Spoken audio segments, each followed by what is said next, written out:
কিদারি হ্যাঁ 6 বছরের 7 বছরের আবিদ্যার রোজা রাখে 30টা, আর তুই বেটা ঘুম থেকে উঠতে ওই সিঙ্গাটা লয়ে বাড়ি রসগা তোর দামরা ফুলা হইছস, দামরা হইছস, 6 ফুট লম্বা হইছত বেড়া।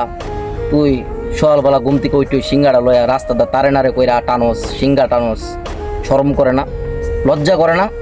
হ্যাঁ 5 বছর আবিদ্যা 30টা রোজা রাখে আর তুই সিঙ্গা টানোস রাস্তাটা আইটা হ্যাঁ কোনটে? আচ্ছা হাসর মাঠ আল্লাহ জন কইব তুই রোজাটি রাখছ নাকি রে? তুই কি তা কইবি আমার শয়তান ধরছিল? আল্লাহ কইব যে রোজার মাসে তো শয়তান বন্দি করে রাখছি, তোর শয়তান ধরবো কেমনে? সার ভাই তিনারে চালাকি সব জায়গায় চলে না, বুঝছিস নি? সবসময় চালাকি চলে না। ভালো হয়ে গিয়া রোজা টোজা রাখ বেড়া, রোজা টোজা রাখ, সিঙ্গা মিঙ্গা টানা বাদ দে। 12 মাসে সিঙ্গা টানো লাগে রে বেড়া, রোজা রাখ, আল্লাহ বিল্লাহ কর, বুঝছিস নি ভাই? আচ্ছা ভাই আমি কেউ কইতাম না, ঠিক আছে? তুই যে রোজা রাখছস না, আচ্ছা এটা যে সিঙ্গাটা নস এটা আমি কেউ কইতাম না, তারপরে একটু শরম লজ্জা রাখিস ভাই, ভালো থাকিস।